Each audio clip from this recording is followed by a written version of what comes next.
Hey guys, Kenny here. Ken Small Engines in the shop today. Shop's a mess. That's okay.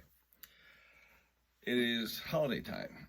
It's a couple days before Thanksgiving, and I'm usually not in the shop doing videos, but I figure what the heck. So I was thinking today, and I said holidays coming up, starting in a couple days, and what do the holidays remind me of? And I'm thinking holiday small engine horror stories. They do exist. So I said, let me make a list of a couple of my favorites because I always get calls during different holidays. You know, people don't realize that you're not open 7 days a week and all that. They figure you're 24/7, YouTube and all that. So call you anytime. So I went through and I said, let me pick 5 YouTube quality, YouTube worthy small engine holiday horror stories just from my memory. All right. So here we go. Just like Dave Letterman's top 10 list, is my top 5 list. All right, and number 5. Oh, we got a Thanksgiving story. All right, a couple of years ago, guy calls me up. It was Thanksgiving morning, okay? And he wanted to blow his leaves. He had Thanksgiving off. He said, I want to blow my leaves. And he said, I have a problem, though, with my leaf blower. And there was a walk-behind leaf blower. And I go, what's the problem? He goes, I don't know, something's wrong with the engine. I said, what do you mean? So he says, I was blowing leaves, then it made like a ba-ba-ba-ba noise, and then the engine just died and, couldn't start it. And, I felt the cord, and he says something didn't feel right. So he looked inside, and problem that he had was he took off the debris screen. Okay, so this walk-behind blower allowed debris to actually get in. Usually you have like screens over them to keep debris from getting in. Leaves are okay, they'll get chopped up, but debris, rocks, so forth. And what he did was he sucked up a big wood chip, okay? It went into the blower, and as he was shutting the blower off, it worked its way to the edge of the impeller and got jammed between the impeller and the fan housing. So that's what he heard. He heard like a whirling of the chip going around, and then it finally stopped and got locked. Well, he proceeded to loosen up, or he tried to get the impeller loose to try and get it out. And he couldn't get in there, couldn't get it out. He had to rotate the impeller. He said, how am I going to do that? So he loosened up the crankshaft nut, okay, or crank bolt, whatever it was on there that held on the impeller. He did that. He was able to get the impeller loose enough, and I don't know how he did it because usually they're pressed on pretty good with taper shafts and all that, but he got the impeller loose. He got the wood chip out. He says they started it and he ran it for a little while. Then all of a sudden started making a big noise, like a ba ba ba ba ba ba, and then just died. So he says, you got a chance to look at it. It was Thanksgiving morning. I said, can you bring it by? And he goes, no, not really. It's too heavy. And he was only a few miles away. So I said, you know what? I'm going to stop by. So I went to his house, and I went and I looked at it, and I knew right away what he had done. So I took off the front cover. It was like a giant vac, I think, or a Little Wonder. I took off that front cover, and you could see the impeller housing, the impeller itself was dropped down. What happened was, I asked him, I said, when you took the bolt that holds the crankshaft to the impeller, did you torque it or Loctite it and or both when you were done? He said, no. He said, I just tightened it up really tight. I said, okay. Well, tight wasn't enough. It came loose, and it shook so violently it snapped the end off the crankshaft. So the fan was just sitting on the bottom of the housing now. He heard like a ba ba ba ba ba jink, and it just dropped. He wasn't happy. I got the job from him, and I put a new crankshaft in it for him, and we got him going. It took about a week to get all the parts and everything like that, but that was horror story number 1 on Thanksgiving morning. Blown engine because he didn't tighten or Loctite the crankshaft bolt on the impeller. All right. Number 4. Oh, this is a good one. I like this one. I don't know if you guys are familiar with Groundhog Day, the movie.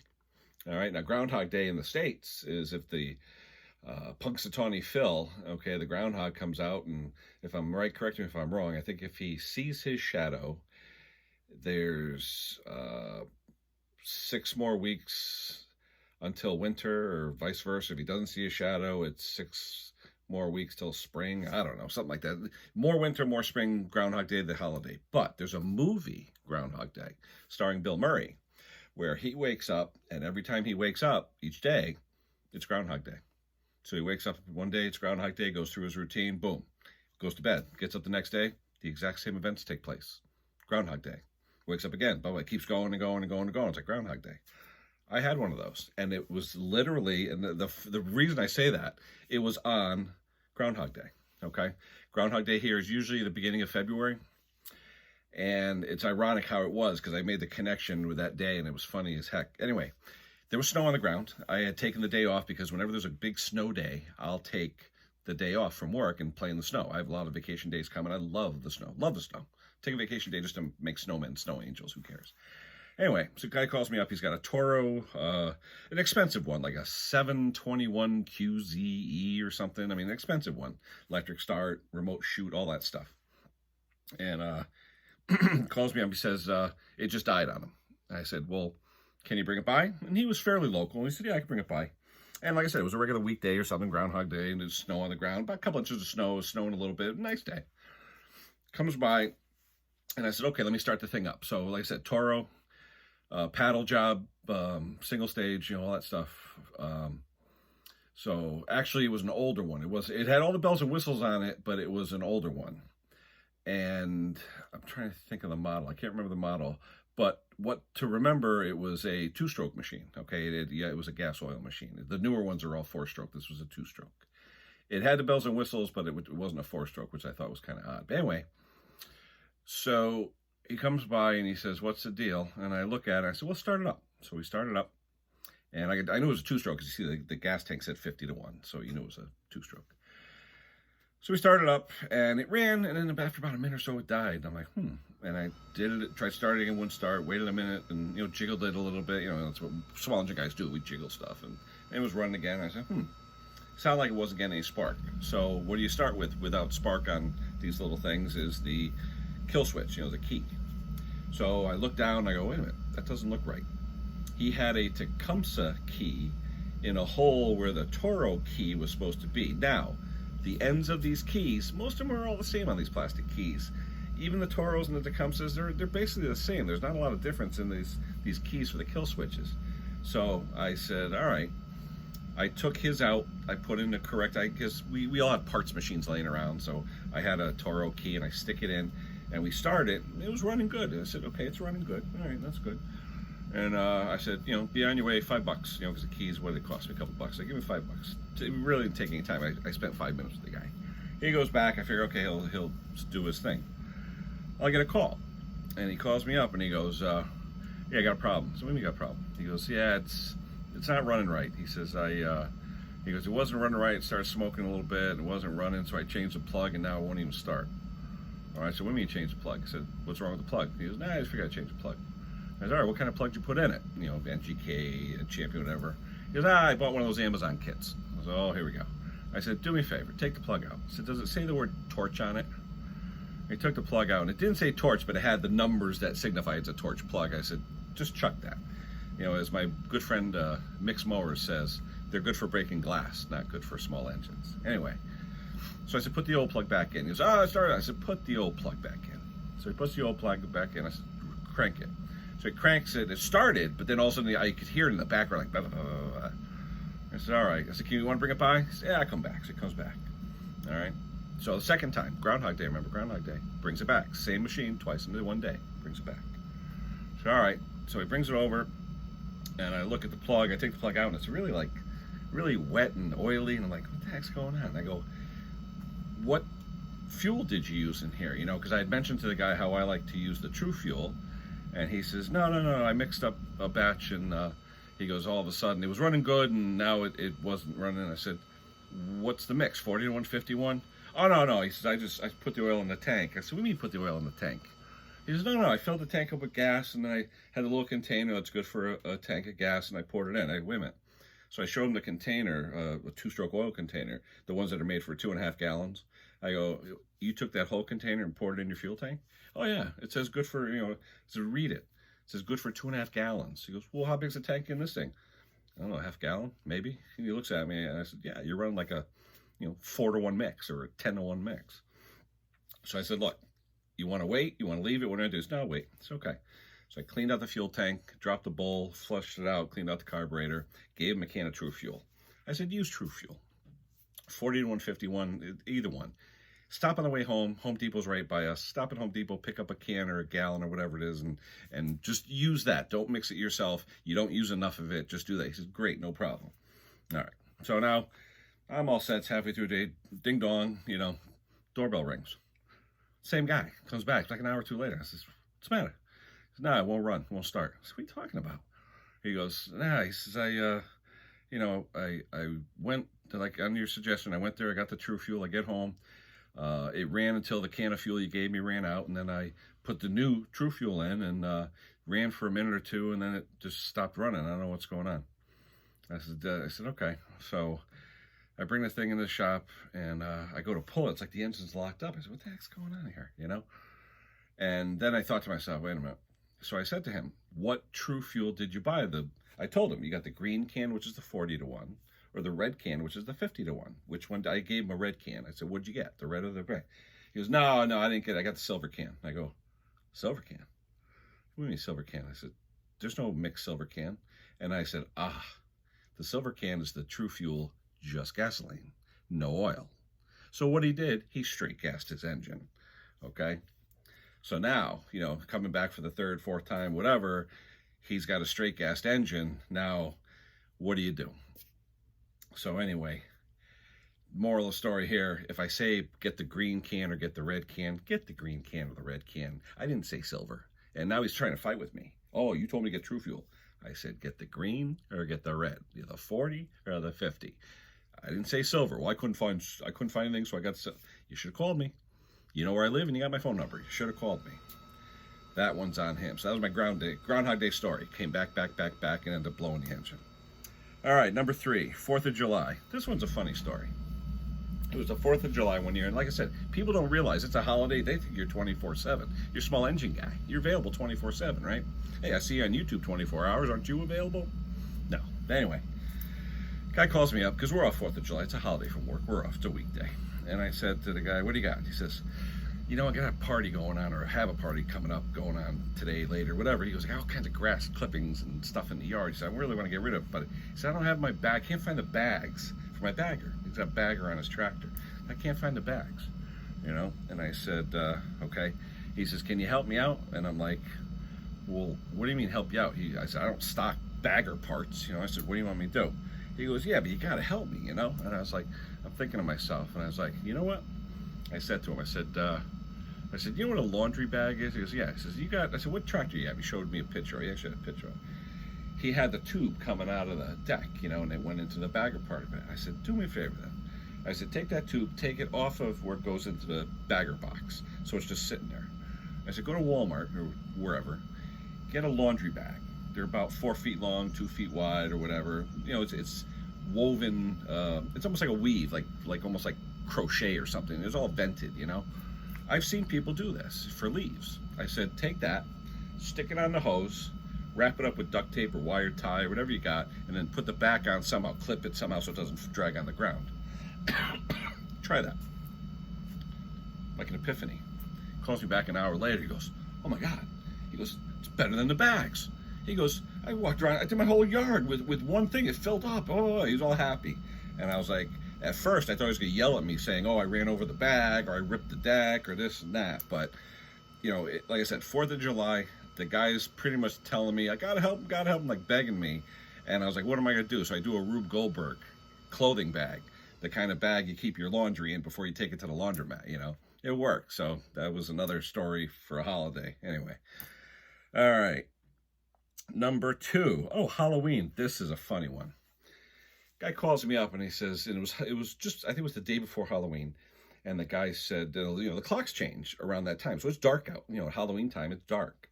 Guy calls me up day before Halloween. He says, Ken, you got to help me. I said, what's the matter? He says, my leaf blower's not working. You know, he had a BG, I think a 55 or BG 56. He says, it's not working. You know, I need you to work on it, whatever. And I really didn't have time that day. Didn't have time.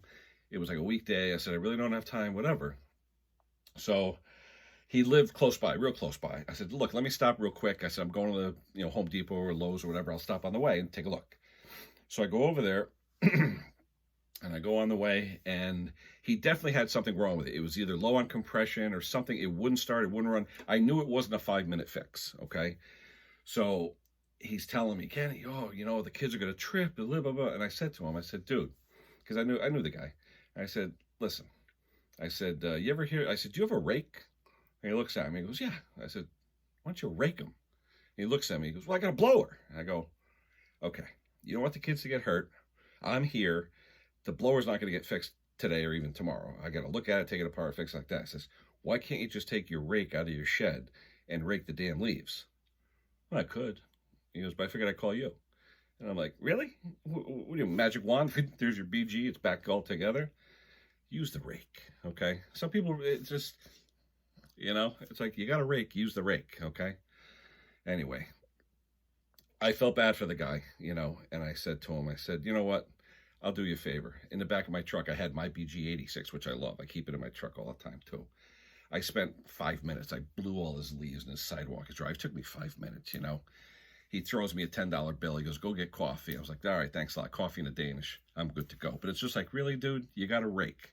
Use the rake. Come on. All right. And the last story for holiday horror stories for small engines. This is a real good one. As a small engine guy, like I said, people think we work 24/7. Okay, we're available all the time. Doesn't matter. We have no lives. It's small engines, and that's all we do. No, not true. Not for me, anyway. So I get a phone call, or a text anyway. My phone at night was on vibrate. It lights up, it vibrates, whatever, and I'm laying in bed, and I hear it. I'm like, what the hell's that? So I look at the phone. It's a text. Can you please help me? It's an emergency. Now, this is Christmas morning, okay? We had snow that started probably 1 o'clock a few years ago. Snow that started about 1 o'clock, so by 2, 3 in the morning, there was maybe an inch to maybe even more on the ground. The guy calls me up. He says, my generator's not working. I'm out of power. It's Christmas morning. My kids are going to be all upset. I don't know what to do. And at first, I was like, number one, where'd you get my number? But number two, why call me at 3 in the morning? He's like, dude, it's Christmas. You got to help me. Oh, can't wreck Christmas. I'm going to wreck your Christmas? So I said to the guy, what generator do you have? What is it, like a Generac? He goes, I don't know. I said, I need to know what you have if I'm going to help you. So I said, can you take a picture of it? He says, sure. So I said, he had my number, he called me. I said, text me a picture of what this thing looks like. And I'm hoping it's something stupid. Turn the gas on, turn a switch on, something. He sends me back a picture.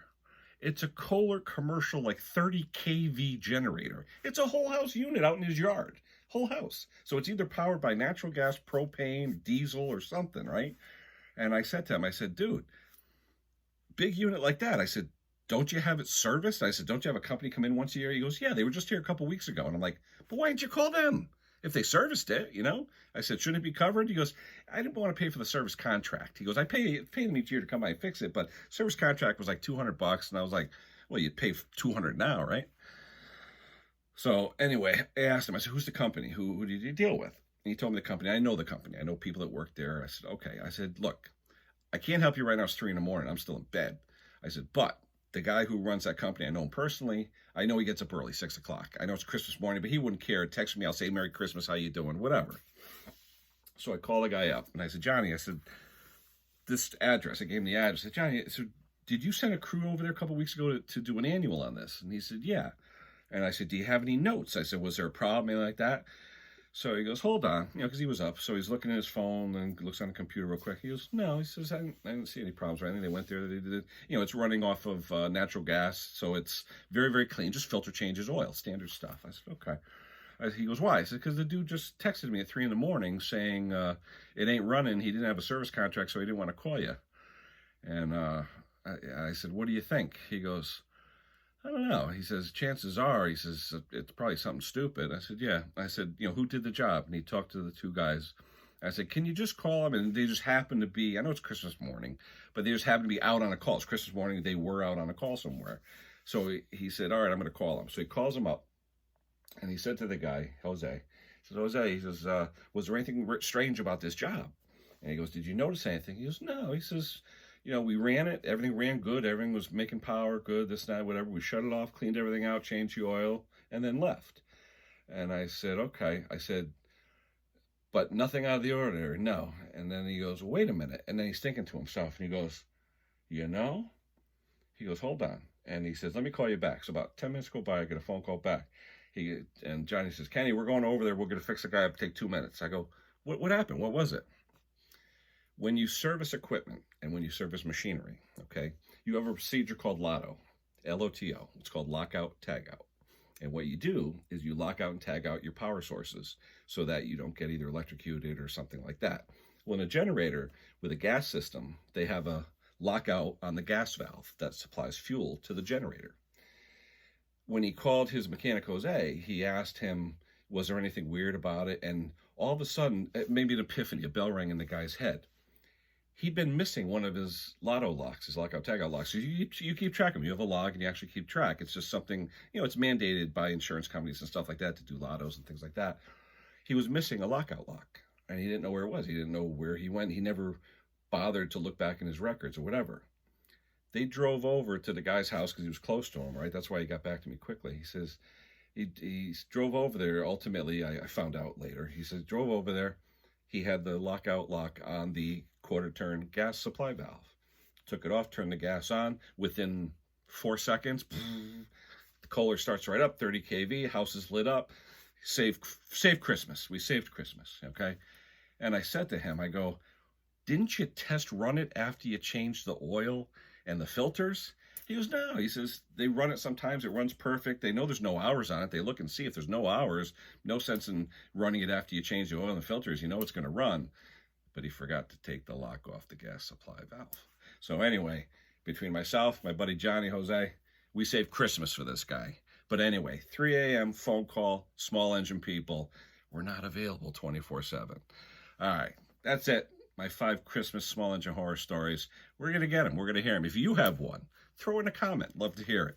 What calls did you get on a holiday? People calling you up expecting you to jump, like you're Kris Kringle and you're going to come right over and solve their problem on Christmas or Halloween or whatever the holiday is. Anyway, love to hear your stories. Throw them in the comments.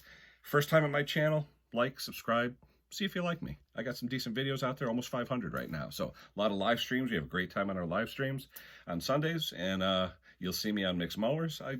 I'm all over the place. I love all my friends on YouTube, and I'm always participating in all their channels. Now, it's 2 days before Thanksgiving. I'm having a Thanksgiving live stream. I think I'm going to do it I'm trying to think of what time. Got to go over Mom's house.